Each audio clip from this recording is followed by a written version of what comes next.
Bom, vamos apresentar um pouco sobre o mundo pós-coronavírus. Mas, primeiramente, o que é o coronavírus? O coronavírus é um vírus, certo? É comum em muitas espécies diferentes de animais, incluindo camelos, gados, gatos e morcegos. Raramente, o coronavírus que infectam animais pode infectar humanos. Mas recentemente, em dezembro de 2019, houve uma transmissão de um novo coronavírus, uma nova espécie, vamos dizer, a qual foi identificada na China e causou o Covid-19, sendo em seguida disseminada e transmitida pessoa a pessoa. Bom, agora depois de ter entendido o que é o coronavírus, vamos começar, a falar sobre o mundo pós esse vírus. O Covid-19 mudou nossas vidas, isso dá para perceber. Não estou aqui falando simplesmente da alteração de rotina nesses dias de isolamento, mas como será o lar? Como será que o lar vai se adaptar aos próximos desafios? Como lidaremos com a limpeza, a organização das moradas após o controle do vírus? Porque, querendo ou não, a higiene e a organização são coisas muito importantes para deter a doença. Como será a nossa interação social diante de novas medidas de distanciamento e higiene com pessoas? Será que vamos poder nos falar? Muitas pessoas ficam desesperadas pensando que vai acabar com a nossa vida. De certo modo, como eu falei antes, vai mudar algumas coisas, vai.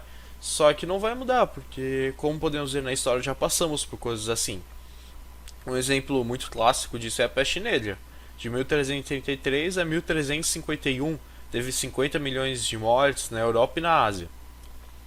A história da peste bubônica, ganhou o nome de peste negra por causa da pior epidemia que atingiu a Europa no século XIV. Ela foi sendo combatida à medida que se melhorou a higiene e o saneamento da cidade. Bom, para uma das ideias para combater o corona, como estamos fazendo agora, para nos proteger, certo? Seria melhorando a higiene e passando álcool em gel. Não podemos dizer que não é muito diferente. Temos também a cólera. Centenas de milhares de mortos em 1817 e 1824. Ela é conhecida desde a antiguidade, teve sua primeira epidemia global em 1817. Desde então, o vibrão colérico sofreu diversas mutações, causando novos ciclos de epidemia de tempos em tempos. E é por meio da água. Então podemos ver que até hoje temos algumas doenças, mas estão sendo combatidas, certo? O mesmo caso do coronavírus. Bom, agora algumas ideias que eu pesquisei na internet de pessoas falando, opinando sobre isso. Vários futuristas internacionais dizem que o coronavírus funcionou como um acelerador de futuro. Como isso? Não entendi. A pandemia antecipou mudanças que já estavam em curso, como trabalho remoto, educação à distância, a busca de sustentabilidade e a cobrança por parte da sociedade, para que as empresas sejam mais rentáveis do ponto de vista social. Então, foi coisas que realmente estavam para acontecer, só que ele só adiantou isso. Temos também transformações. As transformações são inúmeras, repassam pela política, economia, modelos de negócios, relações sociais, psicologia social, cultura e relação com a cidade e o espaço público, entre as coisas. O ponto de partida é ter consciência de que os efeitos da pandemia devem durar quase 2 anos, pois a Organização Mundial da Saúde calcula que sejam estimadas pelo menos 18 meses para haver uma vacina contra o novo coronavírus. Então vai ter 2 anos de mudança muito radicais, certo? 2 anos de mudanças que ainda vai ter, mas isso vai passar uma hora. Mas diante dessa perspectiva, como ficam as atividades de lazer, cultura, gastronomia, entretenimento no centro e em toda a cidade durante esse período? O que mudará depois?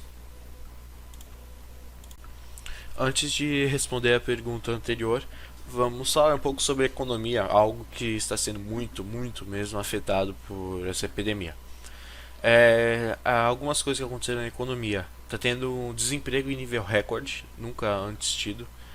Diminuição da capacidade produtiva da economia devido ao fechamento de empresas e piora nas contas públicas devem compor o quadro da economia brasileira após a crise do coronavírus. A intensidade dessa piora do cenário econômico vai depender da efetividade das medidas emergenciais que têm sido adotadas pelo governo. E podemos ver isso em Blumenau e em muitas cidades ao nosso redor.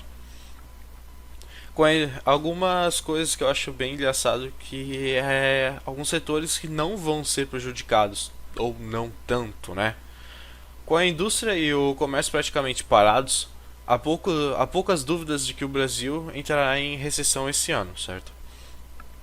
O único setor que deve passar imune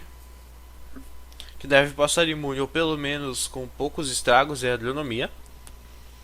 agronomia e agronegócio, que representam 25% do produto interno bruto. No setor de serviços, algumas empresas, sobretudo da área de tecnologia, devem sair fortalecidas. As companhias que oferecem serviço à distância, como teletrabalho, telemedicina e educação, já estão mostrando sua força a partir da distância. Bom, e com isso a gente pode pensar que o menos é mais, que a crise financeira decorrente da pandemia por si só será um motivo para que as pessoas economizem mais e revejam seus hábitos de consumo. A falta de dinheiro no momento não será o único motivo. As pessoas devem rever sua relação com o consumo, reforçando um movimento que já vinha acontecendo, o de consumir por consumir saiu de moda, sem necessariamente precisar. O outro lado desse processo é um questionamento maior do modelo de capitalismo, baseado pura e simplesmente na maximização dos lucros para os acionistas. O coronavírus trouxe para o contexto dos negócios e para o contexto pessoal a necessidade de revisitar as prioridades. O que antes em uma organização gerava resultados financeiros persuadindo, incentivando o consumo, aumentando a produção e as vendas, hoje não funciona mais. Hoje, faz-se necessário pensar no valor concedido às pessoas, no impacto ambiental, na geração de um impacto positivo na sociedade ou no engajamento com uma causa. Faz-se necessário olhar definitivamente e com confiança para os colaboradores, já que o home office deixou de ser uma alternativa para ser uma necessidade. Faz-se necessário repensar a sociedade do consumo e refletir o que é essencial. E com isso temos o shop streaming, que com o isolamento social as lives começaram a explodir, principalmente no Instagram. As vendas pela internet também, passando a ser uma opção também para as lojas que até então se valiam apenas do local físico. Pois pensa na junção das coisas. O shop streaming é isso, uma versão Instagram do antigo Shoptime. Bom, e na questão do trabalho remoto, o home office já era uma realidade para muita gente, de freelancers e profissionais liberais a funcionários de companhias que já adotavam esse modelo, mas essa modalidade vai acabar crescendo cada vez mais. Com a pandemia, mais empresas de todo tipo de porte passaram a se organizar para trabalhar com esse modelo. Além disso, o trabalho remoto evita a necessidade de estar em espaços com grande aglomeração, com ônibus e metrôs, especialmente em horários de pico. Bom, então chegamos num dos pontos mais importantes, que seria a educação à distância. Pois se a nossa busca por conhecimento está em alta, o melhor canal para isso daqui para frente será a educação à distância, cuja expansão vai se acelerar. Neste contexto, uma nova figura deve entrar em cena, os mentores virtuais. A Trendwatching aposta que devem surgir novas plataformas ou serviços que conectam mentores e professores a pessoas que querem aprender sobre diferentes assuntos, assim melhorando a aprendizagem de cada um que tenha interesse.